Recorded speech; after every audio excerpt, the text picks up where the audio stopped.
संन्यास मेरे लिए त्याग नहीं, आनंद है।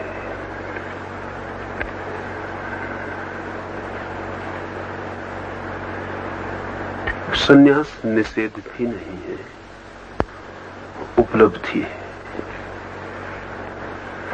लेकिन आज तक पृथ्वी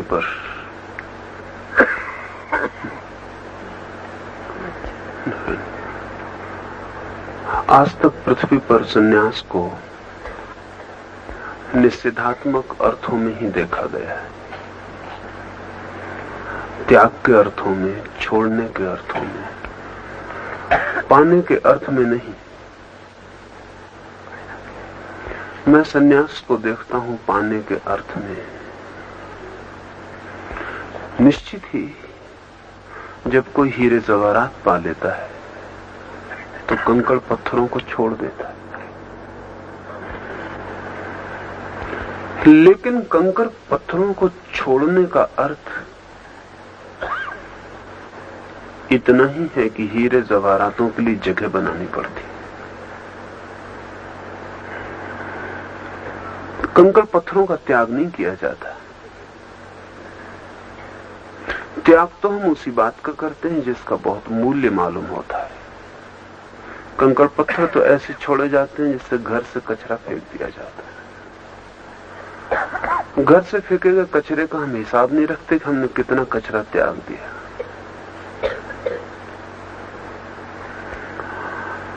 संन्यास अब तक लेखा जोखा रखता रहा उस सब का जो छोड़ा जाता है। मैं संन्यास को देखता हूं उस भाषा में, उस लेखे जोखे में जो पाया जाता है। निश्चित ही इसमें बुनियादी फर्क पड़ेंगे। यदि संन्यास आनंद है,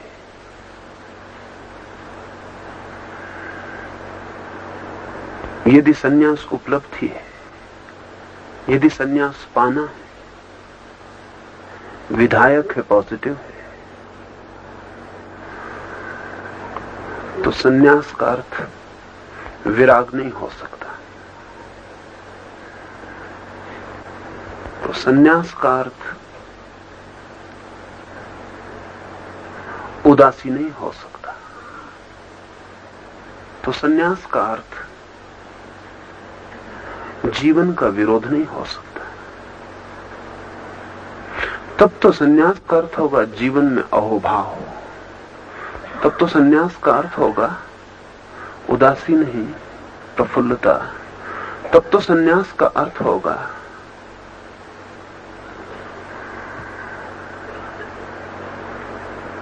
जीवन का फैलाव, विस्तार, गहराई, सिकोड़ना नहीं। अभी तक जिसे हम सन्यासी कहते हैं वो अपने को सिकोड़ता है, सबसे तोड़ता है, सब तरफ से अपने को बंद करता है। मैं उसे सन्यासी कहता हूं जो सबसे अपने को जोड़े, जो अपने को बंधी ना करे, खुला छोड़ दे। निश्चित ही इसके और भी अर्थ होंगे। जो सन्यास सिकोड़ने वाला है वो सन्यास बंधन बन जाएगा, वो सन्यास कारागृह बन जाएगा, वो सन्यास स्वतंत्रता नहीं हो सकता। और जो सन्यास स्वतंत्रता नहीं है वो सन्यासी कैसे हो सकता है? सन्यास की आत्मा तो परम स्वतंत्रता है। इसलिए मेरे लिए सन्यास की कोई मर्यादा नहीं, कोई बंधन नहीं। मेरे लिए सन्यास का कोई नियम नहीं, कोई अनुशासन नहीं। मेरे लिए सन्यास कोई डिसिप्लिन नहीं, कोई अनुशासन नहीं। मेरे लिए सन्यास व्यक्ति के परम विवेक में परम स्वतंत्रता की उद्भावना है। उस व्यक्ति को मैं सन्यासी कहता हूं जो परम स्वतंत्रता में जीने का साहस करता है।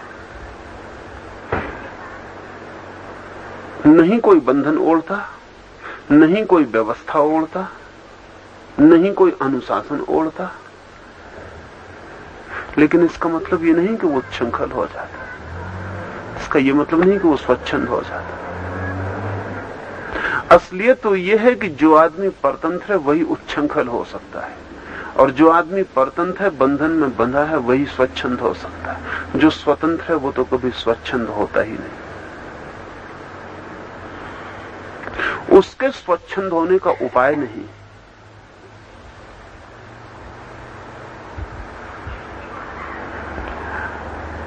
ऐसे अतीत से मैं भविष्य के सन्यासी को भी तोड़ता हूं, और मैं समझता हूं कि अतीत के सन्यास की जो आज तक व्यवस्था थी वो मरणशैया पर पड़ी है, मर ही गई है, उसे हम ढो रहे हैं, वो भविष्य में बच नहीं सकती। लेकिन सन्यास ऐसा फूल है जो खो नहीं जाना चाहिए। वो ऐसी अद्भुत उपलब्धि है जो विदा नहीं हो जानी चाहिए।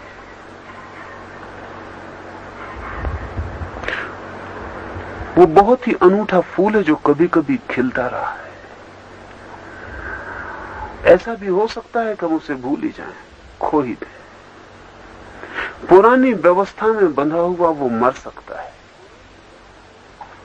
इसलिए सन्यास को नए अर्थ, नए उद्भाव देने जरूरी हो गए। सन्यास तो बचना ही चाहिए, वो तो जीवन की गहरी से गहरी संपदा है, लेकिन वो कैसे बचाई जा सकेगी? उसे बचाए जाने के लिए कुछ मेरे ख्याल में आपको कहता हूं। पहली बात तो मैं आपसे ये कहता हूं कि बहुत दिन हमने सन्यासी को संसार से तोड़ के देख लिया। इससे दोहरे नुकसान हुए। सन्यासी संसार से टूटता है तो दरिद्र हो जाता है, बहुत गहरे अर्थों में दरिद्र हो जाता है, क्योंकि जीवन के अनुभव की सारी संपदा संसार में, जीवन के सुख दुख का, जीवन की संघर्ष शांति का, जीवन के सारी गहनताओं का, जीवन के रसों का, जीवन के विरस का सारा अनुभव तो संसार में। और जब हम किसी व्यक्ति को संसार से तोड़ देते हैं तो वो हॉट हाउस प्लांट हो जाता है।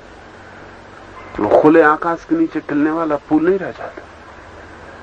वो बंद कमरे में, कृत्रिम हवाओं में, कृत्रिम गर्मी में खिलने वाला फूल हो जाता है, कांच की दीवारों में बंद। उसे मकान के बाहर लाएं तो वो मुरझा जाएगा, मर जाएगा। सन्यासी अब तक हॉट हाउस प्लांट हो गया, लेकिन सन्यास भी कहीं बंद कमरों में खिल सकता है। उसके लिए खुला आकाश चाहिए, रात का अंधेरा चाहिए, दिन का उजेला चाहिए, चांद तारे चाहिए, पक्षी चाहिए, खतरे चाहिए, वो सब चाहिए। संसार से तोड़ के हमने सन्यासी को भारी नुकसान पहुंचाया, क्योंकि सन्यासी की आंतरिक समृद्धि छीन हो गई। ये बड़े मजे की बात है कि साधारणतः जिन्हें हम अच्छे आदमी कहते हैं, उनकी जिंदगी बहुत रिच नहीं होती, उनकी जिंदगी में बहुत अनुभवों का भंडार नहीं होता। इसलिए उपन्यासकार कहते हैं कि अच्छे आदमी की जिंदगी पर कोई कहानी नहीं लिखी जा सकती। कहानी लिखनी हो तो बुरा आदमी पात्र बनाना पड़ता है। एक बुरे आदमी की कहानी होती। अगर हम बता सकें कि एक आदमी जन्म से मरने तक बिल्कुल अच्छा है, तो इतनी ही कहानी काफी है, अब और कुछ बताने को नहीं रह जाता।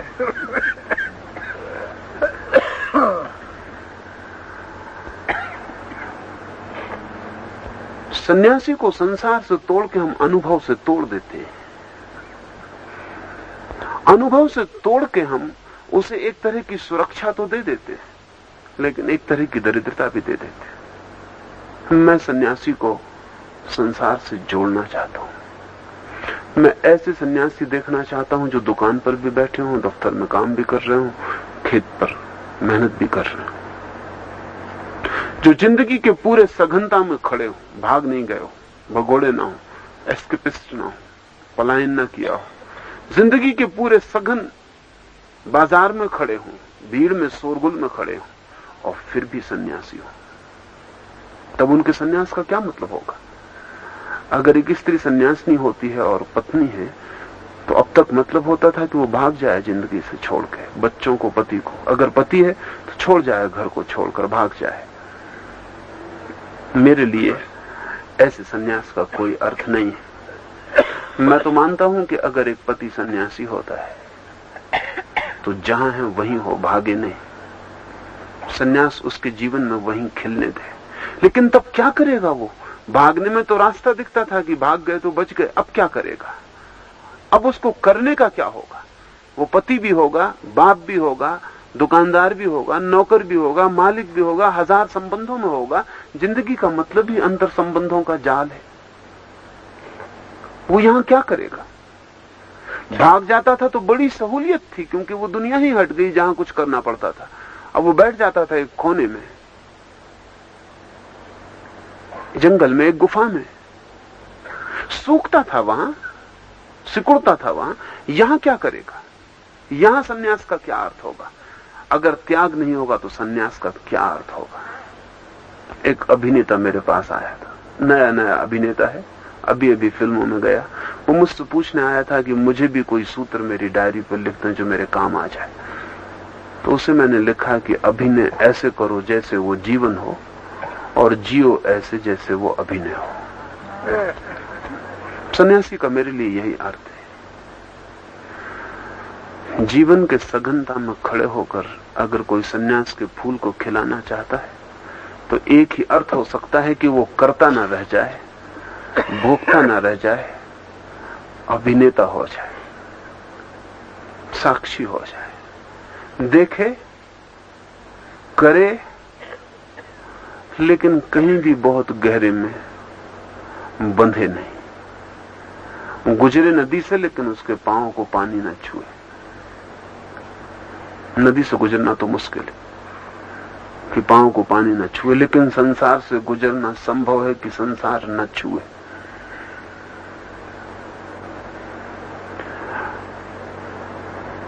अभिनय को थोड़ा समझ लेना जरूरी है।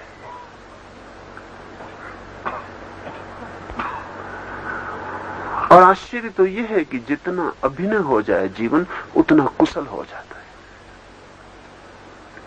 उतना सहज हो जाता है, उतना चिंता मुक्त हो जाता है। कोई मां अगर मां होने में कर्ता ना बन जाए, साक्षी रह सके और जान सके इतनी छोटी सी बात कि जिस बच्चे को वो पाल रही है, वो बच्चा उससे आया तो जरूर है लेकिन उसका ही नहीं है। उससे पैदा तो हुआ है लेकिन उसी ने पैदा नहीं किया है। वो उसके लिए द्वार से ज्यादा नहीं थी। और जहां से वो आया है और जिससे वो आया है और जिसके द्वारा वो जिएगा और जिसमें वो लौट जाएगा, उसका ही है। तो मां कर्ता होने की उसे अब जरूरत नहीं रह गई। अब वो साक्षी हो सकती है। अब वो मां होने का अभिनय कर सकती है। कभी छोटा सा प्रयोग करके देखें, 24 घंटे तय कर लें कि 24 घंटे में अभिनय करूंगा। जब कोई मुझे गाली देगा तो मैं क्रोध न करूंगा, क्रोध का अभिनय करूंगा। और जब कोई मेरी प्रशंसा करेगा तो मैं प्रसन्न न होऊंगा, प्रसन्न होने का अभिनय करूंगा। एक 24 घंटे का प्रयोग आपकी जिंदगी में नए दरवाजे खोल देगा। आप हैरान हो जाएंगे कि मैं नाहक परेशान हो रहा था। जो काम अभिनय से ही हो सकता था उसमें मैं नाहक ही कर्ता बन के दुख झेल रहा था। और जब सांझ आप दिन भर के अभिनय के बाद सोएंगे तो तत्काल गहरी नींद में चले जाएंगे, क्योंकि जो करता नहीं रहा है उसकी कोई चिंता नहीं है, उसका कोई तनाव नहीं, उसका कोई बोझ नहीं। सारा बोझ कर्ता होने का बोझ है। सन्यास को मैं घर घर पहुंचा देना चाहता हूं, तो ही सन्यास बचेगा। लाखों सन्यासी चाहिए, 2-4 सन्यासी से नहीं होगा काम। और जैसा मैं कह रहा हूं उसी आधार पर लाखों सन्यासी हो सकते हैं। संसार से तोड़ के आप ज्यादा सन्यासी नहीं जगत में ला सकते, क्योंकि कौन उनके लिए काम करेगा, कौन उनके लिए भोजन जुटाएगा, कौन उनके लिए कपड़े जुटाएगा। एक छोटी सा दिखाऊ संख्या पाली पोसी जा सकती है, लेकिन बड़े विराट पैमाने पर सन्यास संसार में नहीं आ सकता। तो 2-4 हजार सन्यासी एक मुल्क झेल सकता है।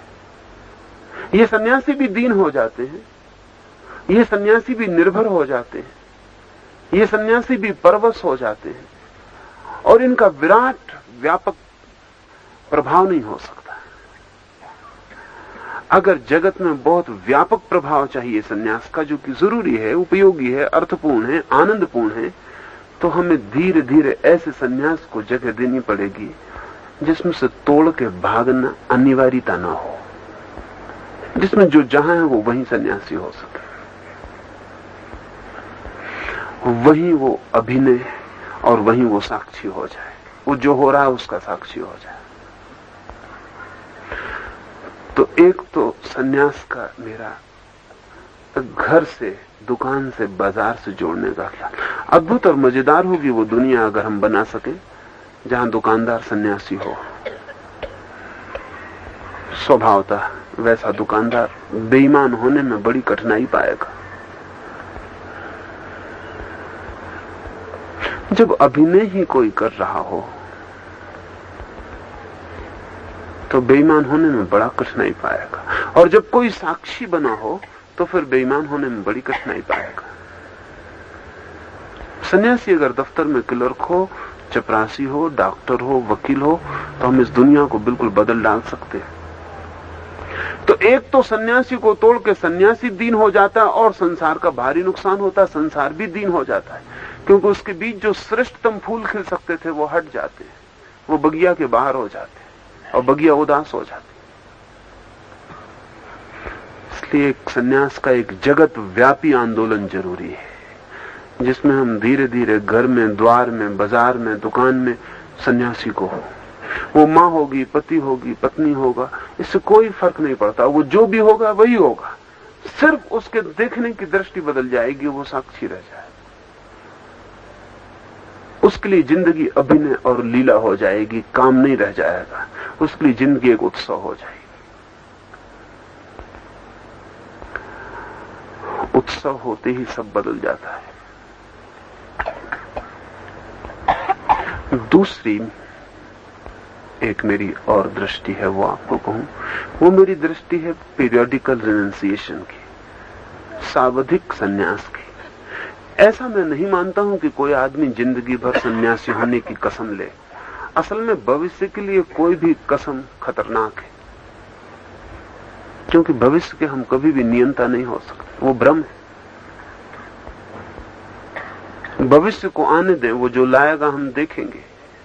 जो साक्षी है वो भविष्य के लिए निर्णय नहीं कर सकता, निर्णय सिर्फ कर्ता कर सकता है।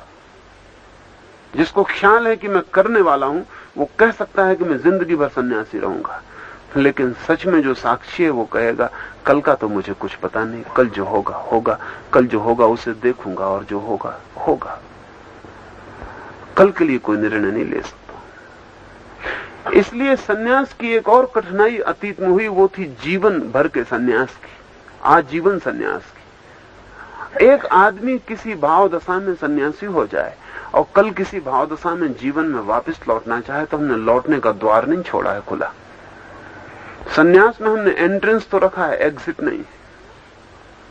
उसमें भीतर जा सकते हैं, बाहर नहीं आ सकते। और ऐसा स्वर्ग भी नरक हो जाता है जिसमें बाहर लौटने का दरवाजा ना हो। प्रतंता बन जाता है, कारागृह हो जाता है। आप कहेंगे नहीं कोई सन्यासी लौटना चाहे तो हम क्या करेंगे, लौट सकता है, लेकिन आप उसकी निंदा करते हैं, अपमान करते हैं, कंडेमनेशन है उसके पीछे। और इसलिए हमने एक तरकीब बना रखी कि जब कोई सन्यास लेता है तो उसका भारी शोरगुल मचाते हैं। जब कोई सन्यास लेता है तो बहुत बैंड बाजा बजाते हैं।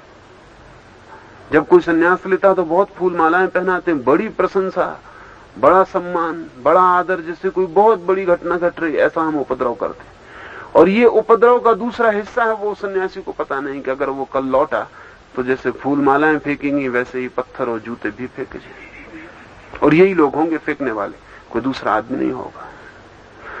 असल में इन लोगों ने फूल मालाएं पहना के उससे कहा कि अब सावधान, अब लौटना मत, जितना आदर दिया उतना ही अनादर प्रतीक्षा करेगा। ये बड़ी खतरनाक बात है। इसके कारण न मालूम कितने लोग सन्यास का आनंद ले सकते हैं, वो नहीं ले पाते। वो कभी निर्णय नहीं कर पाते कि जीवन भर के लिए, जीवन भर का निर्णय बड़ी महंगी बात है, बड़ी मुश्किल बात है। फिर हकदार भी नहीं है हम जीवन भर के निर्णय के लिए। तो मेरी दृष्टि है कि सन्यास सदा ही सावधिक है। आप कभी भी वापस लौट सकते हैं। कौन बाधा डालने वाला? सन्यास आपने लिया था, सन्यास आप छोड़ते हैं। आपके अतिरिक्त इसमें कोई और निर्णायक नहीं है। आप ही डिसिसिव हैं, आपका ही निर्णय। इसमें दूसरे की न कोई स्वीकृति, न दूसरे का कोई संबंध है। सन्यास निजता है, मेरा निर्णय। मैं आज लेता हूं, कल वापस लौटता हूं। न तो लेते वक्त आपकी अपेक्षा है कि आप सम्मान करें, न छोड़ते वक्त आपसे अपेक्षा है कि आप इसके लिए निंदा करें। आपका कोई संबंध नहीं है। सन्यास को बड़ा गंभीर मामला बनाया हुआ था, इसलिए वो सिर्फ रुग्ण और गंभीर लोग ही ले पाते थे। सन्यास को बहुत गैर गंभीर खेल की घटना बनाना जरूरी है। आपकी मौज है, सन्यास ले लिया है, आपकी मौज है, आप कल लौट जाते हैं। नहीं मौज है, नहीं लौटते हैं, जीवन भर रह जाते हैं, वो आपकी मौज है। इससे किसी का कोई लेना देना नहीं है। फिर इसके साथ ये भी मेरा ख्याल है कि अगर सन्यास की ऐसी दृष्टि फैलाई जा सके तो कोई भी आदमी जो वर्ष में 1-2 महीने के लिए सन्यास ले सकता है, वो 1-2 महीने के लिए ले ले। जरूरी क्या है कि वो 10-12 महीने के लिए ले। वो 2 महीने के लिए सन्यासी हो जाए, 2 महीने सन्यास की जिंदगी को जिए, 2 महीने के बाद वापस लौट जाए। ये बड़े अद्भुत बात होगी। एक फकीर हुआ, उस फकीर के पास एक सम्राट गया, सूफी फकीर था। उस सम्राट ने कहा कि मुझे भी परमात्मा से मिला दो, मैं भी बड़ा प्यासा हूं। उस फकीर ने कहा तुम एक काम करो, कल सुबह आ जाओ। तो सम्राट कल सुबह आया। उस फकीर ने कहा तुम 7 दिन यहीं रुको, ये भिक्षा का पात्र हाथ में लो और रोज गांव में 7 दिन तक भीख मांग के लौट आना, यहां भोजन कर लेना, यहीं विश्राम करना। 7 दिन के बाद परमात्मा के संबंध में बात करेंगे। सम्राट बहुत मुश्किल में पड़ा। उसकी ही राजधानी थी वो, उसकी अपनी ही राजधानी में भिक्षा का पात्र लेकर भीख मांगना। उसने कहा कि अगर किसी दूसरे गांव में चला जाऊं। उस फकीर ने कहा नहीं, गांव तो यही रहेगा। अगर 7 दिन भीख न मांग सको तो वापस लौट जाओ, फिर परमात्मा की बात मुझसे मत करना। सम्राट झिझका तो जरूर, लेकिन रुका। दूसरे दिन भीख मांगने गया बाजार में, सड़कों पर द्वारों पर खड़े होकर उसने भीख मांगी। 7 दिन उसने भीख मांगी। 7 दिन के बाद फकीर ने उसे बुलाया और कहा अब पूछो। उसने कहा मुझे कुछ भी नहीं पूछना। मैं तो सोच भी नहीं सकता था कि 7 दिन भिक्षा का पात्र फैलाकर मुझे परमात्मा दिखाई पड़ जाए। फकीर ने कहा क्या हुआ तुम्हें? उसने कहा कुछ भी नहीं हुआ।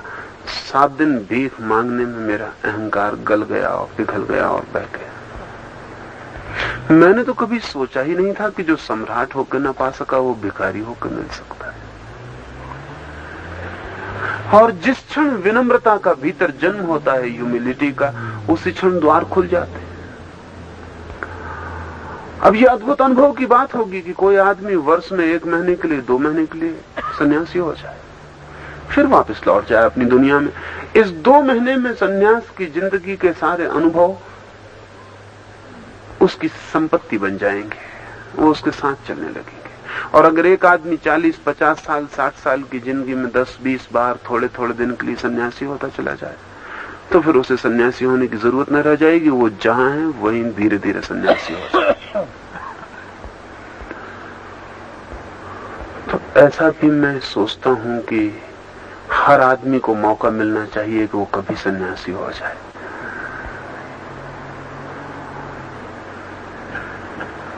और 2-4 बातें फिर आपको कुछ संबंध में पूछना हो तो आप पूछ सकेंगे।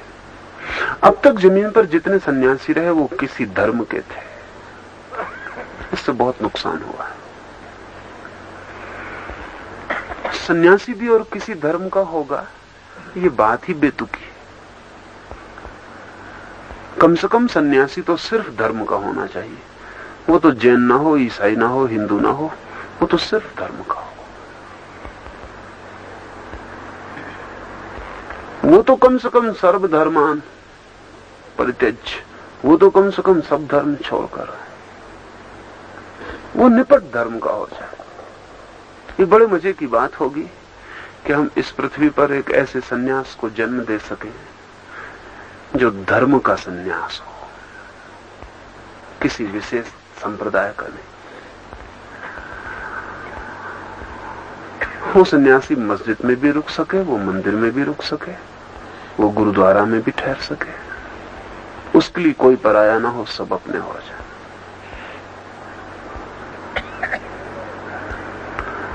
साथ ही ध्यान रहे, अब तक सन्यास सदा ही गुरु से बंधा रहा है। कोई गुरु दीक्षा देता है। सन्यास कोई ऐसी चीज नहीं है जिसे कोई दे सके। सन्यास ऐसी चीज है जो लेनी पड़ती है, देता कोई भी नहीं। या कहना चाहिए कि परमात्मा के सिवाय और कौन दे सकता है सन्यास। अगर मेरे पास कोई आता है और कहता है कि मुझे दीक्षा दे दें, तो मैं कहता हूं मैं कैसे दीक्षा दे सकता हूं? मैं सिर्फ गवाह हो सकता हूं, विटनेस हो सकता हूं। दीक्षा तो परमात्मा से ले लो, दीक्षा तो परम सत्ता से ले लो। मैं गवाह भर हो सकता हूं, एक विटनेस हो सकता हूं कि मैं मौजूद था, मेरे सामने ये घटना घटी। इससे ज्यादा कोई अर्थ नहीं होता। गुरु से बंधा हुआ सन्यास सांप्रदायिक हो ही जाएगा। गुरु से बंधा हुआ सन्यास मुक्ति नहीं ला सकता, बंधन ले आए। फिर ये सन्यासी करेगा क्या? ये सन्यासी 3 प्रकार के हो सकते हैं। एक वे जिन्होंने सावधिक सन्यास लिया है, जो एक अवधि के लिए सन्यास लेकर आए हैं, जो 2 महीने 3 महीने सन्यासी होंगे, साधना करेंगे, एकांत में रह सकते हैं, फिर वापस जिंदगी में लौट जाएंगे। दूसरे वे सन्यासी हो सकते हैं जो जहां हैं वहां से इंच भर नहीं हटते, क्षण भर के लिए नहीं हटते, वहीं सन्यासी हो जाते और वहीं अभिनय और साक्षी का जीवन शुरू कर देते। तीसरे वे भी सन्यासी होंगे जो सन्यास के आनंद में इतने डूब जाते हैं कि ना तो लौटने का उन्हें सवाल उठता, न ही उनके ऊपर कोई जिम्मेवारी है ऐसी जिसकी वजह से उन्हें किसी घर में बंधा हुआ रहना पड़े, न उन पर कोई निर्भर है, न उनके यहां वहां हट जाने से कहीं भी कोई पीड़ा और कहीं भी कोई दुख और कहीं भी कोई अड़चन आती है। ऐसा जो तीसरा वर्ग होगा सन्यासियों का, ये तीसरा वर्ग ध्यान में जिए, ध्यान की खबरें ले जाए, ध्यान को लोगों तक पहुंचाए। मुझे ऐसा लगता है कि इस समय पृथ्वी पर जितनी ध्यान की जरूरत है उतनी और किसी चीज की जरूरत नहीं है। और अगर हम पृथ्वी के एक बड़े मनुष्यता के हिस्से को ध्यान में लीन नहीं कर सके तो शायद आदमी ज्यादा दिन जिंदा नहीं रहेगा, आदमी ज्यादा दिन बच नहीं सकती, आदमी समाप्त हो सकता है। इतना मानसिक रोग है, इतने पागलपन है, इतनी विक्षिप्तता है, इतनी राजनीतिक बीमारियां हैं कि उन सब के बीच आदमी बचेगा इसकी उम्मीद रोज कम होती जाए। अगर इस बीच एक बड़े व्यापक पैमाने पर लाखों लोग ध्यान में नहीं डूब जाते तो शायद हम मनुष्य को नहीं बचा सकेंगे। और यह हो सकता है मनुष्य बच भी जाए तो सिर्फ यंत्र की भांति बचे, उसकी मनुष्यता का जो भी श्रेष्ठ है वो सब खो जाए। इसलिए एक ऐसा वर्ग भी चाहिए, युवकों का, युवतियों का, जिन पर कोई जिम्मेवारी ना हो अभी, या वृद्धों का जो जिम्मेवारी के बाहर जा चुके हों, जिनकी जिम्मेवारी समाप्त हो गई हो, जो जिम्मेवारी पूरी कर चुके हों। उन युवकों का जिन्होंने भी जिम्मेवारी नहीं ली है, उन वृद्धों का जिनकी जिम्मेवारी जा चुकी है। इनका एक वर्ग चाहिए जो विराट पैमाने पर पृथ्वी को ध्यान में डुबाने में संलग्न हो जाए। जिस ध्यान के प्रयोग की मैं बात कर रहा हूं वो इतना आसान है, इतना वैज्ञानिक है कि अगर 100 लोग करें तो 70% लोगों को तो होगा ही। सिर्फ शर्त करने की है और किसी पात्रता की कोई अपेक्षा नहीं है। 70% लोगों को तो परिणाम होंगे ही। फिर जिस ध्यान की मैं बात कर रहा हूं उसके लिए किसी धर्म की कोई पूर्व अपेक्षा नहीं है, किसी शास्त्र की कोई पूर्व अपेक्षा नहीं, किसी श्रद्धा और किसी विश्वास की पूर्व अपेक्षा नहीं है। सीधा जैसे आप हैं वैसे ही उस ध्यान में आप उतर सकते हैं। वो सीधा वैज्ञानिक प्रयोग है। आपसे यह भी अपेक्षा नहीं है कि आप श्रद्धा रख के उतरें, इतनी ही अपेक्षा है कि एक हाइपोथेटिकल जैसा एक वैज्ञानिक प्रयोग करता है ये जानने के लिए कि देखें होता या नहीं, इतना ही प्रयोग का भाव लेकर भी अगर आप ध्यान में उतरें तो भी हो जाएगा।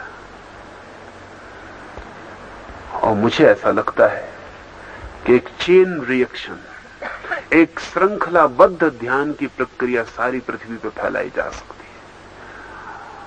और अगर एक व्यक्ति ध्यान को सीख ले और तय कर ले कि 7 दिन न बीत पाएंगे तब तक वो एक व्यक्ति को कम से कम ध्यान सिखाएगा, तो हम 10 वर्ष में इस पूरी पृथ्वी को ध्यान में डुबा दें। इससे ज्यादा बड़े श्रम की जरूरत नहीं। और मनुष्य के जीवन में जो भी श्रेष्ठ खो गया है वो सब वापस लौट सकता है। और कोई कारण नहीं है कि कृष्ण फिर पैदा क्यों ना हो, क्राइस्ट फिर क्यों ना दिखाई पड़े, बुद्ध फिर क्यों ना हमारे पास हमारे निकट मौजूद हो जाए। वही बुद्ध नहीं लौटेंगे, वही कृष्ण नहीं लौटेंगे, हमारे भीतर सारी क्षमताएं हैं वो फिर प्रकट हो सकती हैं।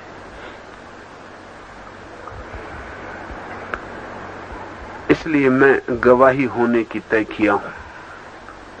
इन 3 वर्गों में जो मित्र भी जाना चाहेंगे उनके लिए मैं गवाह रहूंगा, उनका गुरु नहीं रहूंगा। सन्यास उनका और परमात्मा के बीच का संबंध होगा।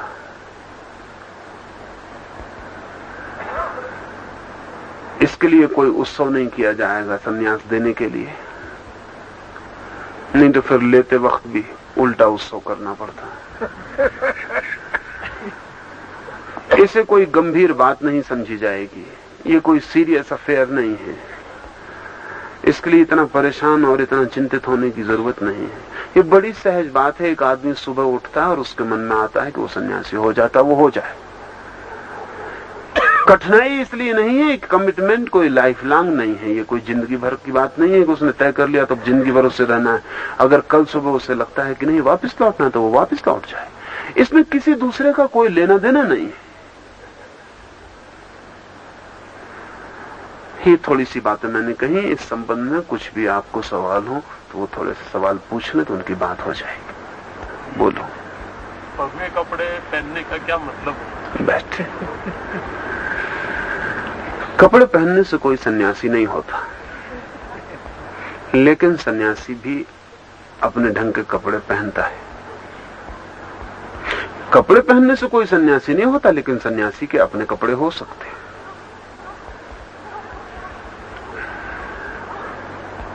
कपड़े बड़ी साधारण चीज है।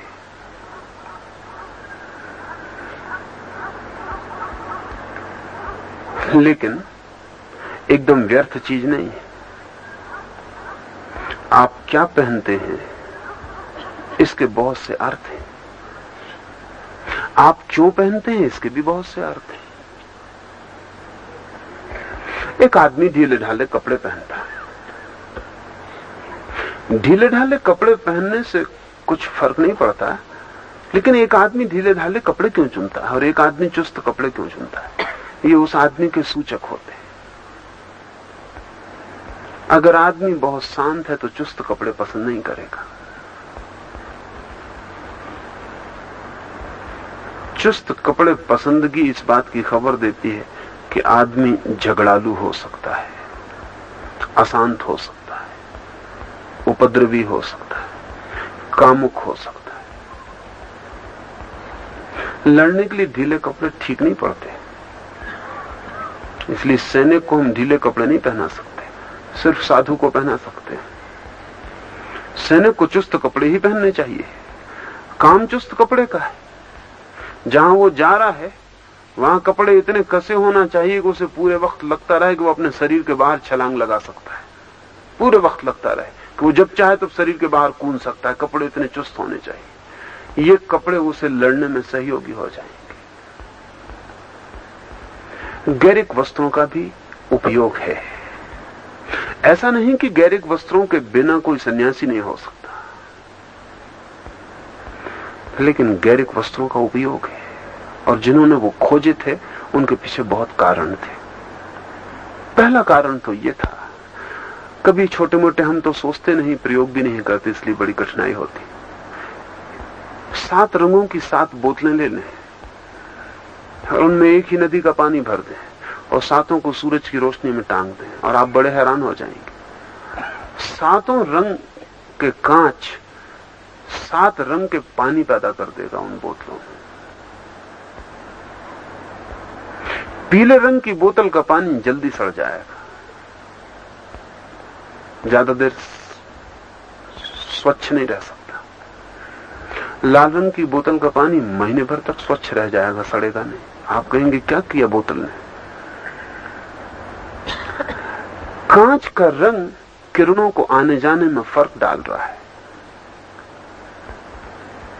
पीले रंग की बोतल पर और तरह की किरणें भीतर प्रवेश कर रही हैं, लाल रंग की बोतल पर और तरह की किरणें प्रवेश कर रही हैं, नीले रंग की बोतल पर और तरह की किरणें प्रवेश कर रही हैं। वो जो भीतर पानी है वो उन किरणों को पी रहा है, वो उसका आहार बन रहे हैं। हजारों साल के लंबे प्रयोग के बाद जिन लोगों ने सन्यास पर बहुत प्रयोग किए, उन्होंने बहुत तरह के कपड़ों में गैरिक वस्त्र को चुना था।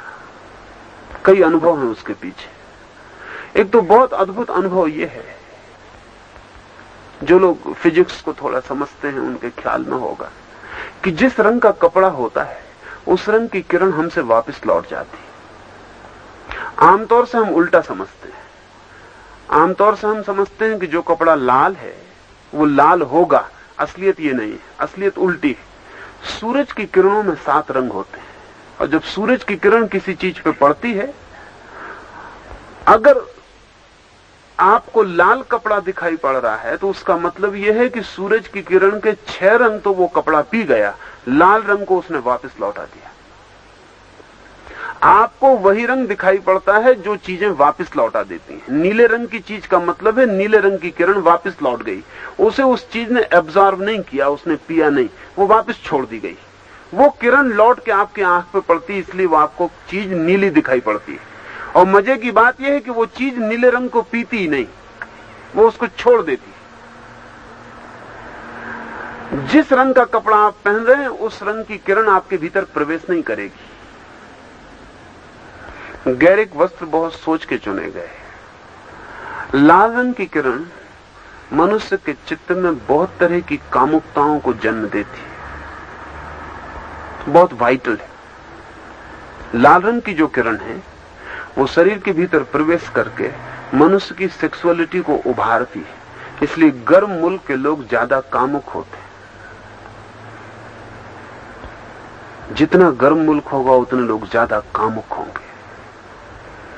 इसलिए आप हैरान होंगे ये जान के कि कामसूत्र के मुकाबले की कोई किताब ठंडे मुल्कों में पैदा नहीं हुई।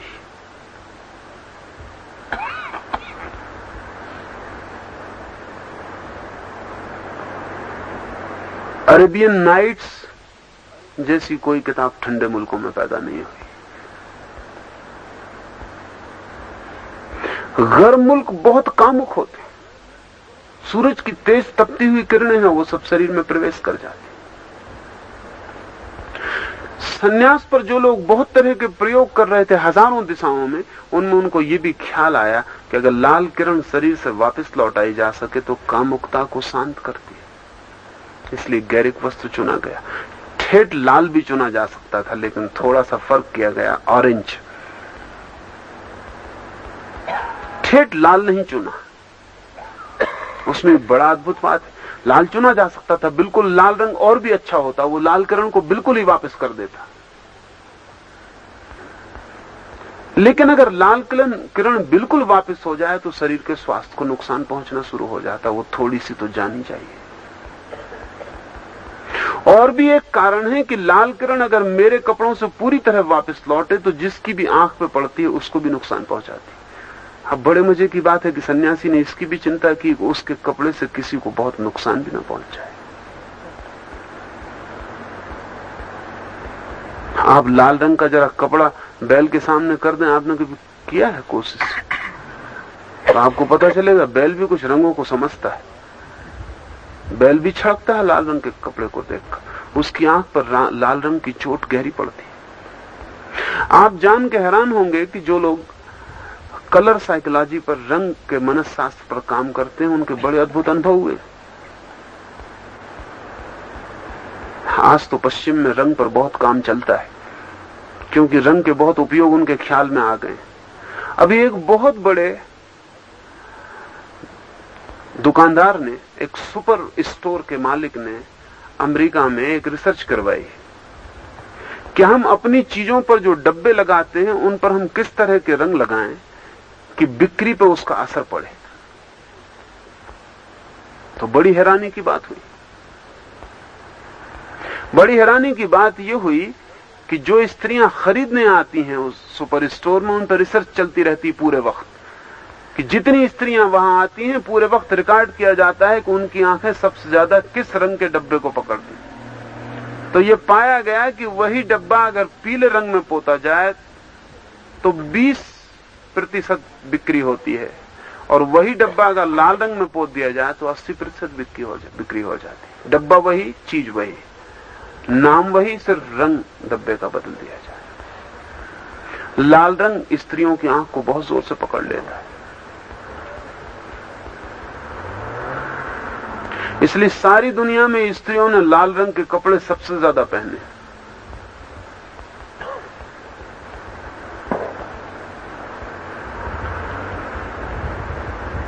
लाल रंग न रखने के भी कारण है। लाल से थोड़ा सा शेड हटाया है, गैरिक किया है।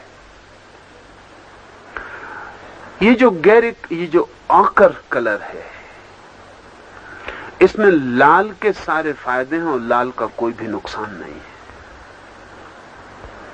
एक तो कामुकता को ये बहुत क्षीण करता भीतर, और दूसरी बात, बहुत सी बातें हैं, सारी बात तो नहीं कह सकूंगा क्योंकि बहुत लंबा मामला है। अगर रंग की सारी बात समझनी हो तो बहुत लंबी बात है, लेकिन थोड़ी सी बातें ख्याल में ली जा सकती है। गैरिक रंग सूर्य के उगने का रंग है। जब सुबह सूर्य उग रहा होता है, बस फूट रही है पौध, सूरज निकलना शुरू हुआ है, उस वक्त का रंग है। ध्यान में भी जब प्रवेश शुरू होता है तो जो पहले प्रकाश का रंग होता है वो गैरिक है, और जो प्रकाश का अंतिम अनुभव होता है वो नील है। गैरिक रंग का अनुभव शुरू होता है भीतर प्रकाश में, और नील पर अंत होता है, नीले रंग पर पूरा हो जाता है।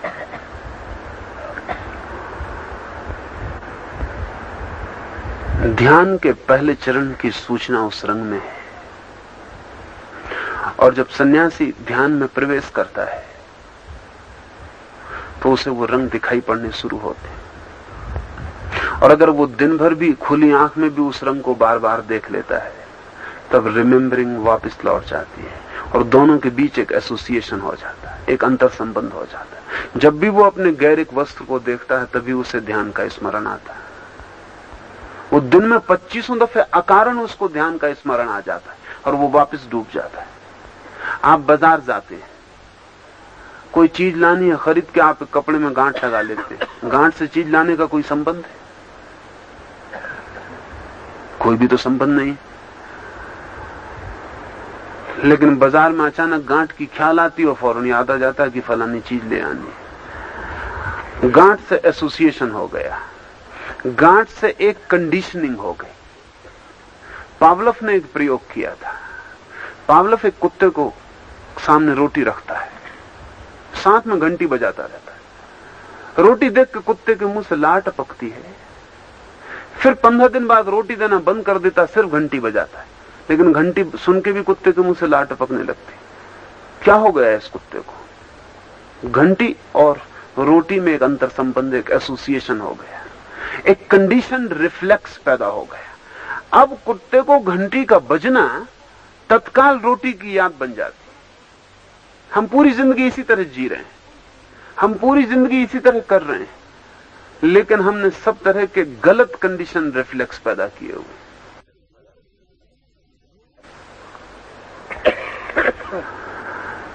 ध्यान का पहला रंग का जो अनुभव है, वो अगर सन्यासी को दिन में 25-50 दफा 100 बार याद आ जाए, जब भी वो उठे, जब भी वो बैठे, जब भी वो सोए, जब भी वो स्नान करने जाए, जब भी कपड़े उतारे, जब भी कपड़े निकाले,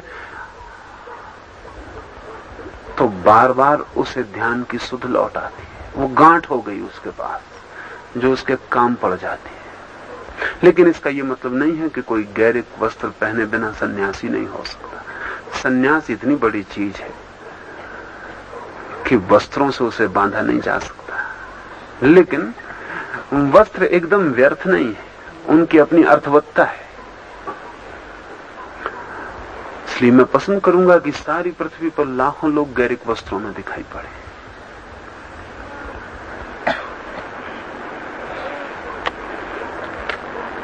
आचार्य जी, साधक और सन्यासी में क्या फर्क है, और क्या बिना सन्यासी हुए कोई साधक नहीं हो सकता?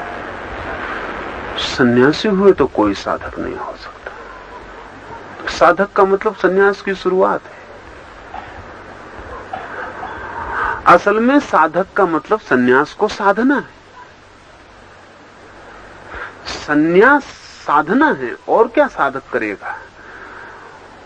उसे जगत में धीरे धीरे समस्त सुख दुखों के पार होकर आनंद को उपलब्ध होना है। उसे कर्ता के पार होकर साक्षी को उपलब्ध होना है।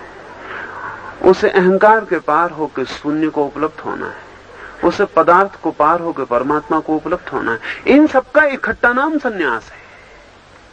साधक का मतलब है सन्यास शुरू कर रहा है। सिद्ध का मतलब है सन्यास पूरा हो गया। साधक का मतलब है सन्यास शुरू हुआ, सिद्ध का मतलब है सन्यास पूरा हो गया। दोनों के बीच में जो यात्रा है वो सन्यास की यात्रा है। सन्यास के लिए ही तो साधना है। तो साधक का अर्थ ही यह है कि वो सन्यास की खोज में निकला है। लेकिन मेरे सन्यास का मतलब ख्याल में रखना, मेरा सन्यास उपलब्धि का है, पाने का है। रोज विराट को पाते चले जाना। हाँ, कुछ भी हो तो पूछ लें। इधर उधर आप बातें करते हैं वो मुझसे कर लेना, हमेशा ईमानदारी का है। नहीं पूछूं? तेरे लिए मनाही कब की? पूछने का सबको कहा। आपके सन्यासी की दिनचर्या क्या होगी? ठीक, क्या कहते? बैठो, एक मिनट उनकी बात हो रही। सन्यासी की दिनचर्या क्या होगी? मेरे सन्यासी की नहीं, क्योंकि मेरा सन्यासी कैसे होगा। सन्यासी की दिनचर्या की बात करें। हाँ, असल में दिनचर्या जब भी हम बनाते हैं तभी नुकसान पहुंच जाता है। एक ज़ैन फकीर से किसी ने पूछा कि आपकी दिनचर्या क्या है? उसने कहा, जब मुझे नींद आती तब मैं सो जाता हूं, और जब मेरी नींद खुलती तब मैं उठ आता हूं, और जब मुझे भूख लगती तब मैं खाना खा लेता हूं, और जब मुझे भूख नहीं लगती तो मैं खाना बिल्कुल नहीं खाता। ठीक कही उसने बात। सन्यासी का मतलब यह है कि जो थोप नहीं रहा कुछ, जीवन को सहजता में ले जा रहा है। हम सब बड़े अजीब लोग हैं। जब नींद आती होती तब हम रोकते हैं, जब नहीं आती होती तब हम करवट बदल के सोने का मंत्र पढ़ते हैं, जब भूख नहीं होती तब खा लेते हैं, जब भूख होती तब रुके रहते हैं क्योंकि अभी समय नहीं हुआ। हम पूरी जिंदगी को अस्त व्यस्त कर देते हैं और शरीर की जो अपनी एक अंतर व्यवस्था है उसको नष्ट कर देते हैं। सन्यासी का मतलब है कि वो जो विजडम ऑफ द बॉडी है, जो शरीर की अपनी अंतर प्रज्ञा है, उसके अनुसार जिएगा। वो सोएगा जब उसे नींद आ जाती, जागेगा जब नींद खुल जाती। ब्रह्म मुहूर्त में नहीं उठेगा, जब नींद खुलती उसको ब्रह्म मुहूर्त कहेगा। वो कहेगा जब भगवान उठा देता है तब मैं से ब्रह्म मुहूर्त कहता हूं। ऐसा सहज होगा। इसलिए मैं कोई चर्या नहीं बता सकता। और फिर जब भी चर्या तय की जाती है तभी कठिनाइयां शुरू होती हैं, क्योंकि तय मैं अपने हिसाब से करूंगा और मेरा हिसाब आपका हिसाब नहीं हो सकता। अगर मैं कहूं 3 बजे रात उठना, तो हो सकता है मुझे 3 बजे रात उठना आनंदपूर्ण पड़ता हो और आपके लिए बीमारी का कारण हो जाए।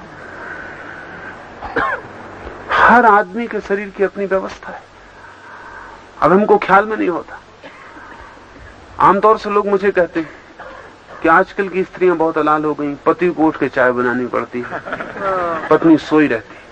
लेकिन आपको पता नहीं, ये बिल्कुल उचित है। स्त्रियों के उठने की जो अंतर व्यवस्था है वो पुरुषों से 2 घंटा पिछड़ी हुई है, पीछे है। अगर पुरुष 5 बजे उठ सकता है तो स्त्री 7 बजे उठ सकती है। इस पर बहुत काम हुआ है। रिसर्च स्लीप पर जो चलती है सारी दुनिया में, उससे बड़ी हैरानी के अनुभव हुए हैं। वो अनुभव ये है कि 24 घंटे में 2 घंटे के लिए आदमी के शरीर का तापमान नीचे गिर जाता है, सबके शरीर का। आपको अक्सर ख्याल हुआ होगा कि सुबह 4 बजे करीब सर्दी लगने लगती है। वो सर्दी बढ़ने के कारण नहीं लगती, आपके शरीर का तापमान गिर गया होता है। 2 घंटे के लिए 24 घंटे में हर आदमी के शरीर का तापमान गिरता है। और वे जो 2 घंटे हैं सबके अलग अलग हैं। किसी का 2 बजे से 4 बजे के बीच गिरता है रात में, किसी का 3 से 5 के बीच गिरता है, किसी का 5 से 7 के बीच गिरता है। वो जो 2 घंटे हैं वही गहरे नींद के घंटे हैं। जिस आदमी को वो 2 घंटे नींद के नहीं मिले वो दिन भर परेशान रहेगा, लेकिन वो सबके अलग अलग है। कोई 10,000 लोगों पर अमेरिका में पिछले 5 वर्षों में नींद पर प्रयोग किए गए हैं और ये पाया गया कि वो हर आदमी का अलग है। इसलिए अब कोई निश्चय नहीं किया जा सकता कि आप कब उठें। आप पर ही छोड़ा जाएगा कि आप उठ के सब तरह से देख लें कुछ दिन प्रयोग करके, और जिसमें आप दिन भर ताजे रहते हो वही क्षण आपके उठने का है, और जिसमें आप रात भर गहरे सोते हो वही क्षण आपके सोने का है। न समय की लंबाई तय की जा सकती। कोई आदमी 5 घंटे में पूरी नींद ले सकता है, कोई 7 घंटे में, किसी को 8 घंटे भी लग सकते हैं, कोई 3 घंटे में भी कर सकता है।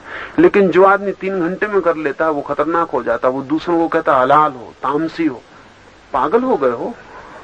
वो 3 घंटे में सो लिया है इसलिए वो बड़ा अहंकार से भर जाता है। वो सोचता है कि हम कोई बड़ा सात्विक कार्य कर रहे हैं। बाकी लोग जो 6 घंटे सो रहे हैं तामसी, वो उनकी तरफ निंदा के भाव से देखना शुरू कर देता है।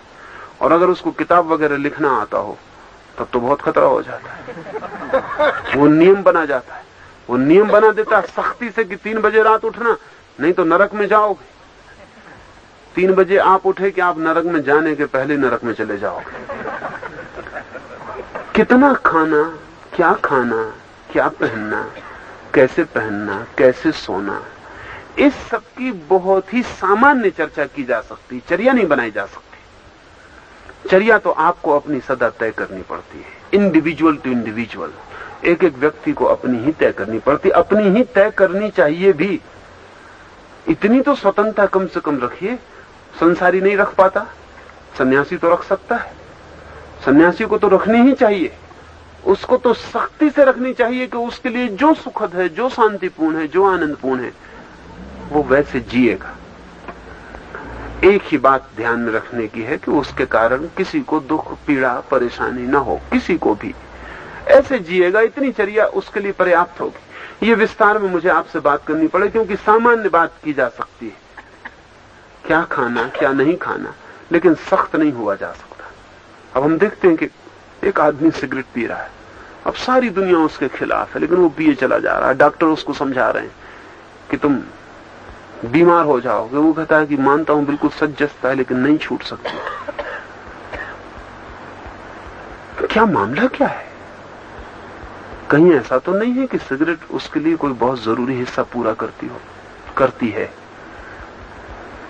मेक्सिको में इधर एक अन्वेषण कार्य चलता था, तो पाया गया कि जो लोग सिगरेट पीने में बड़े पागल हो जाते हैं, इनके शरीर में निकोटिन की कमी होती। उनको निकोटिन किसी न किसी तरह पूरा करना पड़ता है। वो चाहे सिगरेट से पूरा करें, चाहे चाय से पूरा करें, चाहे कॉफी से, चाहे कोको से, चाहे तंबाकू खाएं, इन सब में निकोटिन है। वो कहीं न कहीं से निकोटिन पूरा करेंगे, मगर बेचारे बड़े फंस जाएंगे और अनैतिक हो जाएंगे। अब एक आदमी धुआं भीतर ले जाता, बाहर निकालता, इसमें कोई अनिति का काम नहीं कर रहा है तो ज्यादा से ज्यादा ना समझी का काम कर रहा है, अनिति का नहीं कर रहा। धुआं भीतर ले जाना और बाहर निकालने में कौन सी अनिति? यहां दूसरे की नाक पर ना छोड़ता हो, पर काफी दूसरे से पूछ लेता हो कि आप आज्ञा देते हैं कि मैं जरा धुआं बाहर भीतर कर सकूं। ये आदमी धुआं बाहर भीतर करता है, इसमें अनिति किसी के साथ कुछ करता नहीं, एक इनोसेंट नॉनसेंस करता है। कहना चाहिए कि निर्दोष बेवकूफी करता है, धुआं भीतर ले जाता बाहर ले जाता। लेकिन हो सकता है कि इसकी जरूरत हो। अच्छा तो ये हो कि ये जाके समझे बूझे, लेकिन शरीर के बावजूद भी हमारी जानकारी बहुत कम है। इतना चिकित्सा शास्त्र विकसित हुआ फिर भी जानकारी बहुत कम है। अभी भी हम शरीर के पूरे रहस्यों को नहीं समझ पाए हैं कि शरीर की क्या मांग है, क्या जरूरत है, क्या मुसीबत है, क्या कठिनाई है। लेकिन शरीर अनजाने रास्तों से हमें पकड़ के अपनी जरूरत पूरी करवाता है।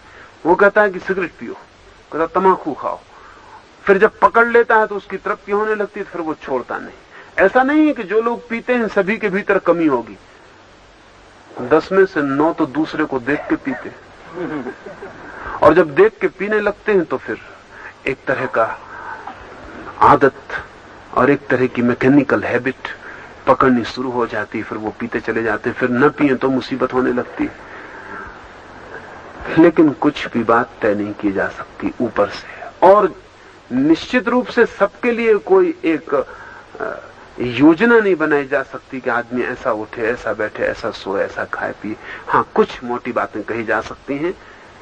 जो भी करे जागृत, जो भी करे होश पूर्वक करे, जो भी करे अपने सुख और दूसरे का सुख का ध्यान रख के करे, जो भी करे उससे स्वास्थ्य, शांति और आनंद बढ़ता हो उस दिशा में करे, घटता हो उस दिशा में ना करे।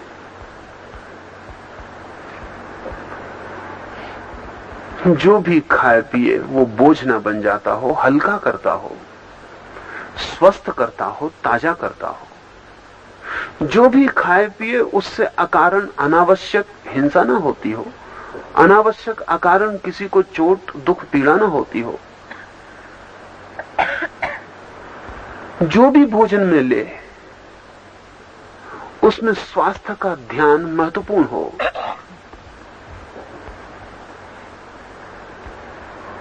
स्वाद लेने की कला सीखे, स्वाद वस्तुओं पर कम निर्भर रह जाए, भोजन करने की कला पर ज्यादा निर्भर हो जाए।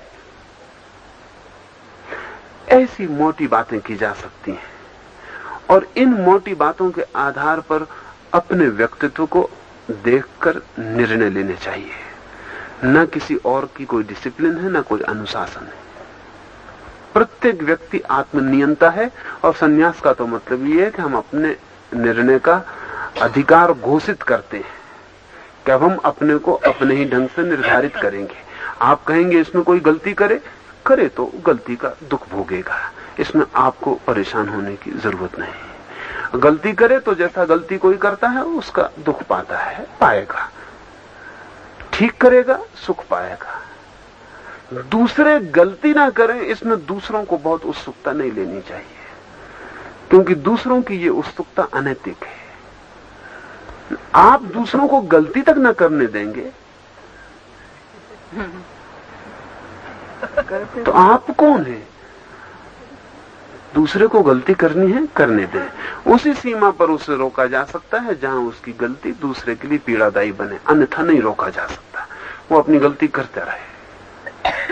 उसकी गलती अगर दुख लाती है तो उसको ले आएगी। और सन्यासी का मतलब यह है कि वो विवेक से जी रहा है, वो जांच रहा है पूरे समय कि कौन सी चीज से दुख आता है, कौन सी चीज से सुख आता है। जिससे सुख आता है उसको वो स्वीकार करेगा, जिससे दुख आता है धीरे धीरे उसे छोड़ेगा। वो धीरे धीरे अपने आनंद की खोज की यात्रा पर निकला है। आप उसके लिए परेशान ना हो। लेकिन इधर मैं बहुत हैरान होता हूं, यहां सन्यासी जितना चिंतित नहीं होता, उसके आसपास जो लोग इकट्ठे होते हैं वो चिंतित होते हैं कि कोई गलती तो नहीं कर रहा। ये जो सेल्फ अपॉइंटेड जज है, पता नहीं इनको किसने पट्टा लिख के दिया है कि तुम इसकी फिक्र करना कि कोई गलती तो नहीं कर रहा, कि सन्यासी ठीक वक्त पे सोया कि नहीं, कि ब्रह्म मुहूर्त में उठता है कि नहीं, दिन में तो नहीं सो जाता। आप कौन हैं? आप क्यों पीछे पड़े हैं किसी के? नहीं, इसके पीछे कारण है। हमको बड़ा रस आता है इसमें। ये टार्चर करने की तरकीबें हैं, ये दूसरे आदमी को सताने के उपाय हैं। और फिर हम कहते हैं कि हम आदर भी देते हैं तो इसी की वजह से देते हैं कि तुम गलती नहीं करते। तो हम सौदा भी तय कर लेते हैं, वो आदमी को हम फंसा देते हैं। उसको आदर चाहिए आपसे तो फिर ठीक है, वो आपके नियम मान के चलता है। और यह होशियार हुआ तो ऊपर से दिखाता है कि नियम मानता है, पीछे से नियम तोड़ता जाता है। मैं सन्यासी को पाखंडी नहीं होने दे सकता हूं, और एक ही रास्ता है कि सन्यासी पाखंडी होने से बचे, और वो ये है कि हम उसकी फिक्र छोड़ दें, उसे अपनी फिक्र करने दें। नहीं तो वो पाखंडी हो ही जाएगा। हमने सब सन्यासियों को पाखंडी हिपोक्रेट कर दिया, क्योंकि उनको हमने दिक्कत में डाल दिया। अब एक साधुओं का वर्ग है जो नहा नहीं सकता, स्नान नहीं कर सकता। अब उसके आसपास के लोग देखते रहते हैं कि स्नान तो नहीं कर लिया, अब उसको गंदगी में ढकेल रहे हैं, वो गंदगी में ढका जा रहा है, लेकिन उसको आदर दे रहे हैं, पैर छू रहे हैं बदले में। अब वो सोचता है कि नहाने की कीमत पे पैर छूना मिल रहा है, चलने दो सौदा।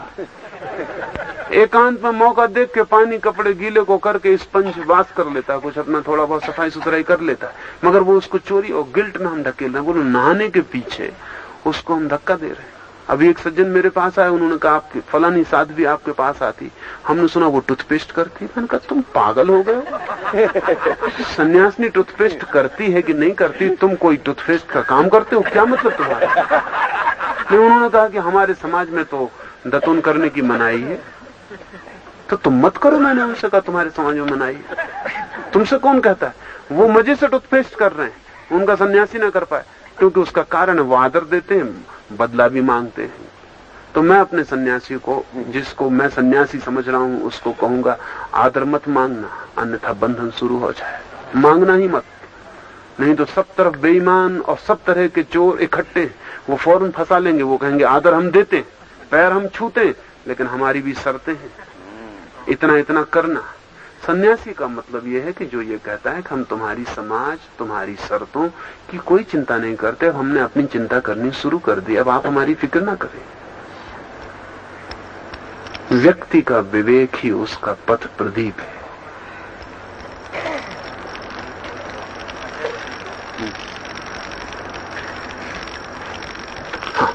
आपने अपने सन्यासी आनंद के उपभोग के आनंद को पर्याय रखकर आनंद के लिए वो हो, तो वो आपके मेरे ख्याल से शंकराचार्य आनंद से सन्यासी हुए थे, और ये सन्यासी जो होंगे वो त्याग को महत्व नहीं देंगे, आनंद को महत्व देंगे। इसलिए इस अर्थ में इस मोटी बात कहें तो वो भी आपके सन्यासी होंगे। पहली बात।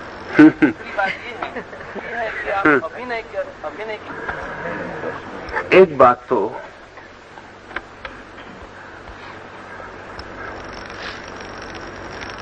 तीसरे से शुरू करें कि सन्यासी दुकान पर बैठ के दुकानदार का अभिनय करेगा, ये तो ठीक, लेकिन वो ब्लैक मार्केटिंग का भी अभिनय कर सकता है। करेगा तो इससे बहुत नुकसान नहीं होगा, क्योंकि वो सन्यासी ना होता तो भी ब्लैक मार्केटिंग करता, इससे कोई नुकसान नहीं होगा किसी का।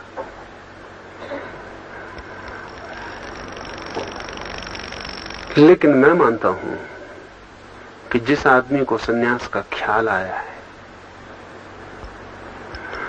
और जो हिम्मत जुटा के, साहस जुटा के अपने जीवन में एक प्रयोग करने चला है, और जो दुकानदार होने का अभिनय कर रहा है, वो ब्लैक मार्केटिंग का अभिनय नहीं कर सकेगा, क्योंकि ब्लैक मार्केटिंग करने के लिए अभिनय पर्याप्त नहीं है, कर्ता होना जरूरी है।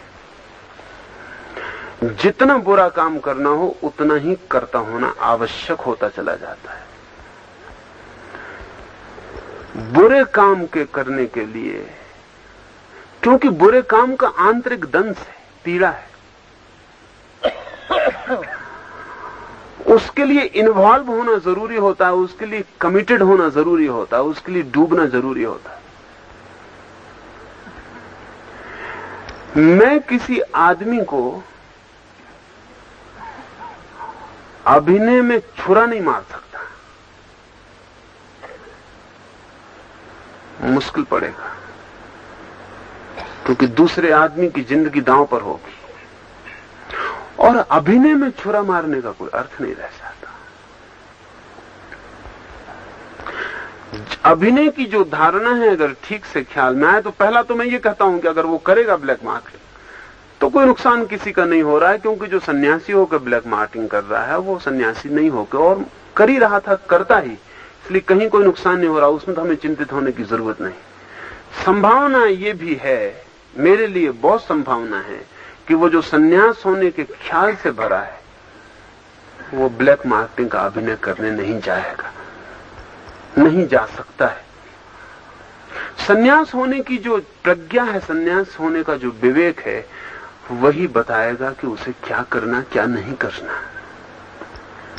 अभिनय वो वही करेगा जहां बिल्कुल करनी है, जो उसका बिल्कुल कर्तव्य है, जिसे छोड़ के भागना पलायन होगा, जिससे हट जाना जिम्मेदारी से बचना होगा, जिससे भाग जाना किसी के लिए दुख और पीड़ा का इंतजाम बना जाना होगा, उतना ही अभिनय करेगा। अभिनय तो हमेशा ही अत्यंत करणीय का, अत्यंत आवश्यक का हो जाएगा। अनावश्यक का अभिनय करने की जरूरत नहीं रह जाएगी, वो हिस्से काट दिए जाएंगे, अपने आप कट जाएंगे। दूसरी बात आप कहते हैं गैरिक वस्त्रों के लिए, मैं क्यों नहीं गैरिक वस्त्र पहने होगा? जान के ही। एक तो इसके पहले कि मैं गैरिक वस्त्र पहनता, सन्यास घट गया। इसके पहले कि मुझे पता चलता कि गैरिक वस्त्र पहनूंगा तो सन्यास घटेगा, सन्यास पहले ही घट गया। पीछे पहनने का कोई अर्थ ना रहा, कोई कारण ना रहा। दूसरा, मैं गैरिक वस्त्र पहनूं और फिर कहूं कि गैरिक वस्त्र का कोई उपयोग है, तो शायद लगे कि मेरे ही जैसे वस्त्र दूसरों को भी पहना देने की आतुरता है। मैं अपनी शक्ल में किसी पर ओढ़ाना नहीं चाहता, इसलिए जो भी मैं पहनता हूं, जो भी मैं उठता बैठता हूं, जैसे मैं जीता हूं, उसको किसी पर ओढ़ देने का, किसी पर ढांक देने का जरा भी मन नहीं है। गैरिक वस्त्र पहन के गैरिक वस्त्र के संबंध में कुछ कहता तो शायद लग सकता था कि मैं अपने वस्त्रों की तारीफ करता हूं, लेकिन मैं बिना गैरिक वस्त्र का हूं। इसलिए गैरिक वस्त्रों से मेरा कोई निजी लगाव नहीं है, इतना तो बहुत साफ है। इसलिए अगर गैरिक वस्त्र की कोई तारीफ करता हूं तो सिवाय वैज्ञानिक कारणों के और कोई कारण नहीं है। मैं खुद तो पहनता नहीं हूं, मेरा खुद का तो कोई लगाव नहीं है, मैं तो बिल्कुल बाहर हूं।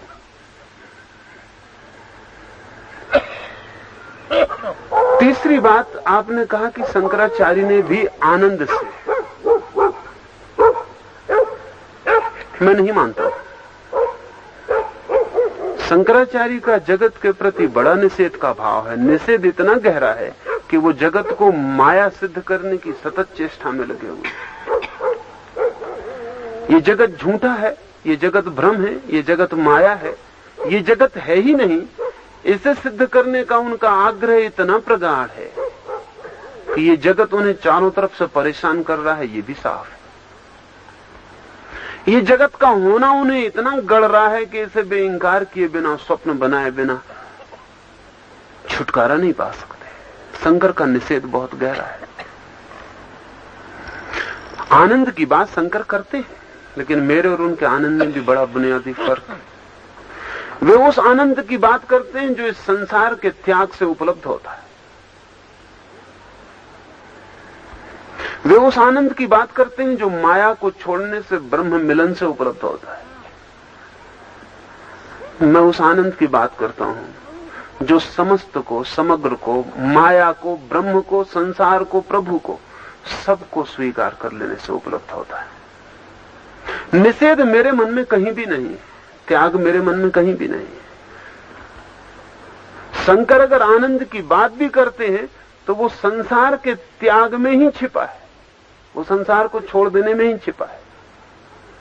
मेरे लिए आनंद इतना विराट है कि संसार भी उसमें समा जाता है, परमात्मा भी उसमें समा जाता है, सब उसमें समा जाते हैं। आनंद में मेरे लिए किसी बात का कोई भी निषेध नहीं। और आखिरी बात कि जब मैंने कहा अपने सन्यासी तो जीभ के चूक जाने से नहीं कहा, जीभ मेरी अजीब है, चूकती मुश्किल से है।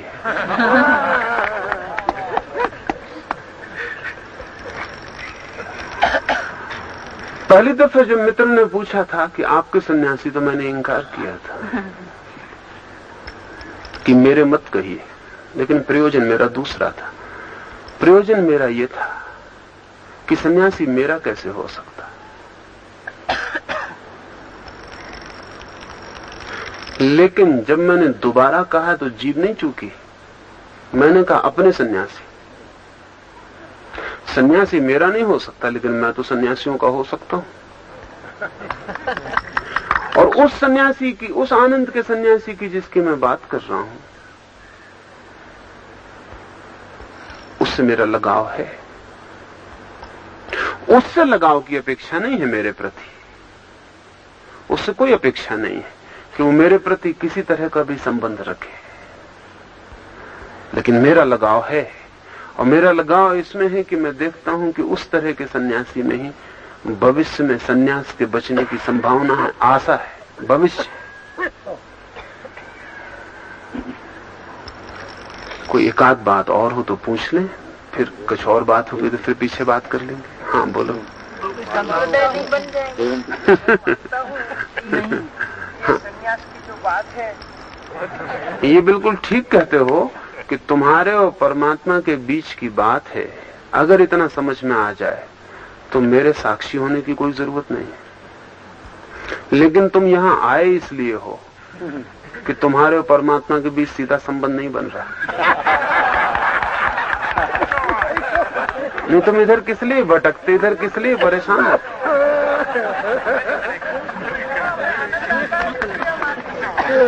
तब तो मैं साक्षी हो जाऊंगा, हालत में मैं साक्षी हो जाऊंगा। हाँ इधर एक मिनट, आप पूछते हैं कि फिर संप्रदाय बन जाएगा। नहीं, संप्रदाय नहीं बनेगा। नहीं बनेगा इसलिए कि संप्रदाय बनाने के लिए कुछ जरूरतें हैं अनिवार्य। एक, गुरु चाहिए, शास्त्र चाहिए, सिद्धांत चाहिए, विशेषण चाहिए। और इतना ही नहीं, इसके अतिरिक्त, इससे भिन्न, इससे अन्यथा जो है वो पूर्ण रूप से गलत है और यही पूर्ण रूप से सही है, ऐसा आग्रह भी चाहिए। तो एक तो मैं कह रहा हूं कि उसे मैं सन्यासी कहता हूं जिसका कोई विशेषण नहीं। बिना विशेषण के संप्रदाय बनाना मुश्किल है, बिना विशेषण के संप्रदाय बन नहीं सकता। उसे सन्यासी कह रहा हूं जिसका कोई धर्म नहीं, बिना धर्म के संप्रदाय कैसे बनाइएगा। उसे सन्यासी कह रहा हूं जिसका कोई धर्म ग्रंथ नहीं है, जिसका कोई धर्म गुरु नहीं है, जिसका कोई मंदिर नहीं है, मस्जिद नहीं है, शिवालय नहीं है, गुरुद्वारा नहीं है, तो संप्रदाय बनना मुश्किल है। कोशिश हमें करनी चाहिए कि संप्रदाय न बने, क्योंकि संप्रदाय ने धर्म को जितना नुकसान पहुंचाया उतना किसी और चीज ने नहीं पहुंचाया है। अधर्म ने नहीं पहुंचाया इतना नुकसान धर्म को जितना संप्रदायों ने पहुंचाया। असल में मिट्टी पत्थर नुकसान नहीं पहुंचाते। असली सिक्के को कभी भी नुकसान पहुंचता है तो सिर्फ नकली सिक्के से पहुंचता, मिट्टी पत्थर से नहीं पहुंचता। धर्म के असली सिक्के को कभी भी नुकसान पहुंचता है तो संप्रदाय के नकली सिक्के से पहुंचता है। उसके लिए बहुत सचेत होने की जरूरत है। वो नहीं बन सकेगा क्योंकि ना तो मेरा कोई शिष्य, ना मैं किसी का गुरु हूं। और जिन लोगों के लिए मैं कह रहा हूं मैं गवाह हूं, उनको भी सिर्फ इसीलिए कह रहा हूं कि अभी तुम सीधे नहीं जुड़ पाते। सीधे जुड़ जाओ तो तुम मुझे परेशान मत करना, मैं नाहक परेशान होने को तैयार भी नहीं। मेरा लेना देना नहीं है कुछ, उससे मुझे कोई संबंध नहीं है। अगर तुम सीधे ही जुड़ जाओ, इससे बेहतर तो कुछ भी नहीं, इससे बेहतर तो कोई सवाल ही नहीं। तब तो साक्षी का भी कोई सवाल नहीं, गवाह का भी कोई सवाल नहीं। क्या कहते हैं, आखिरी बात कर ले। माला और जो नामकरण है उसका कोई अर्थ है? हाँ अर्थ है, अर्थ बहुत है। सन्यासी का नाम बदलने का बड़ा अर्थ है, सूचक। और हमारी जिंदगी में सभी कुछ सूचक है। एक नाम से आप जीते रहे हैं, एक नाम से आपकी आइडेंटिटी है, एक नाम आपका प्रतीक रहा है, आपके व्यक्तित्व का उससे जोड़ हो गया है। आप कल तक जो थे उसके साथ आपके नाम का एसोसिएशन है, उससे वो जुड़ा है। सन्यासी का नाम बदलने का अर्थ यह है कि हम उसकी पुरानी आइडेंटिटी से उससे तोड़ते हैं। हम कहते हैं अब तुम वो नहीं रहे जो तुम कल तक थे, अब तुम एक नई यात्रा पे जाते हो, नई आइडेंटिटी लेके जाते हो। पुराने दिनों में जब दीक्षा दी जाती थी तो एक छोटा सा प्रयोग करते थे। वो प्रयोग ये था कि जैसे हम मुर्दे को नहलाते हैं अर्थी पे चढ़ाने के पहले, वैसे उसे नहलाते। जैसे हम मुर्दे के बाल घोंट देते हैं, सिर घोंट देते हैं, ऐसा उसका सिर घोंट देते हैं। फिर जैसा मुर्दे को अर्थी पे चढ़ाते हैं, ऐसा उसे अर्थी पे चढ़ा देते हैं। फिर अर्थी में आग लगा देते हैं। और फिर आसपास खड़े वे सारे लोग जिनको मैं साक्षी कहूंगा, विटनेस कहूंगा, वे उससे कहते कि अब जल जाने दो उसे जो तुम कल तक थे, और अब हम चिता से तुम्हें बाहर खींचते हैं। ये तुम्हारा पुनर्जन्म है, रिबॉर्न। अब तुम द्विज हुए, दूसरा जन्म हुआ। ये सिर्फ सिंबॉलिक रिचुअल था। अपने आप में तो दिखता है कि ना करें तो कोई हर्ज नहीं है कोई हर्ज। अगर समझ बहुत हो तब तो इस दुनिया में किसी भी रिचुअल का, किसी भी बात का कोई अर्थ नहीं है। लेकिन उतनी समझ कहां, वो आइडेंटिटी तोड़ने में सहयोगी हो जाता है। अचानक पता चलता है कि अब तुम वो नहीं रहे। बार बार जब भी ख्याल आएगा कि अब मेरा वो नाम नहीं है जो कल तक था, मेरा दूसरा नाम है। जब रास्ते पे कोई बुलाएगा उस नाम से नहीं जो कल तक आपका था, नए नाम से, तो आप भी उतने ही चौंकेंगे। अपने भीतर से आइडेंटिटी रोज रोज टूटेगी और पता चलेगा कि वो आदमी समाप्त हो गया जो मैं कल तक था, और एक नई यात्रा शुरू हो गई। इसके स्मरण के लिए नाम के बदलने का उपयोग है। दूसरी बात पूछिए है कि माला का क्या अर्थ हो सकता? व्यर्थ तो कुछ भी नहीं होता कभी। लंबे चल चल के व्यर्थ हो जाता है, ये दूसरी बात है। सभी चीजें चलते चलते घिस जाती हैं और गंदी हो जाती हैं। माला में 108 गुरिये देखे होंगे, लेकिन ख्याल में नहीं आया होगा कि वो क्या है। 108 ध्यान की पद्धतियां हैं, 108 मार्ग हैं ध्यान के, 108 विधियों से ध्यान की संभावना है। और आप मेरा संबंध बना रहा तो धीरे धीरे 108 विधियां सभी आपको ख्याल में ला देने की है। वो 108 गुरिये 108 ध्यान के प्रतीक है। और जब कोई साक्षी किसी को वो माला देता था तो वो याद दिलाता था कि तुझे मैंने सिर्फ एक रास्ता ही समझाया, बताया, और भी रास्ते हैं 107। इसलिए किसी दूसरे को गलत कहने में बहुत जल्दी मत करना, और सदा याद रखना कि ये अनंत रास्ते हैं उसके। और 108 गुरियों के नीचे लटका हुआ एक बड़ा मन का देखा होगा। वो इस बात की खबर है कि 108 में से किसी से भी पहुंचो, एक पर अंत में आदमी पहुंच जाता है। कहीं से भी चलो, एक पर पहुंचना हो जाता है। तो वो जो एक नीचे मन का लटका हुआ है, सब सिंबॉलिक है, पोएटिक है, काव्यात्मक है, लेकिन अर्थपूर्ण है। एक आदमी शादी करके लाता है घर किसी स्त्री को, फिर हम उसका घर में नाम बदलते हैं। कभी पूछा नहीं कि क्यों बदलते हैं, आइडेंटिटी तोड़ते हैं। वो किसी और घर की लड़की है, वो कहीं और बड़ी हुई है, किसी और परिवार में बड़ी, किन्हीं और संस्कारों में जन्मी। उसके नाम के साथ उसका सारा पुराना व्यक्तित्व जुड़ा है। घर में लाके हम उसका नाम बदल लेते हैं, नई यात्रा शुरू हो जाती है। हम उससे कहते हैं भूल जाओ उस घर को जहां तू थी, भूल जाओ उस संबंध को जहां तू थी, भूल जाओ उन संस्कारों को जहां जो तू थी। अब एक नया परिवार, अब एक नया घर, अब एक नई दुनिया शुरू होती। तेरे नए नाम के आसपास अब एक नया क्रिस्टलाइजेशन होगा।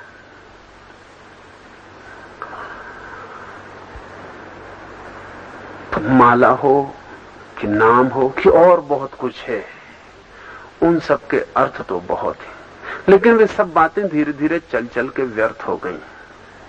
और जब वे व्यर्थ हो गई तो मैं 1000 बार उनके खिलाफ बोलता रहता हूं, मैं उनकी व्यर्थता के खिलाफ बोलता रहता हूं। लेकिन मेरी पीड़ा समझना आपको बहुत मुश्किल पड़ती है मेरी पीड़ा ये है कि मैं ये जानता हूं कि कोई चीज सार्थक है और व्यर्थ हो गई है।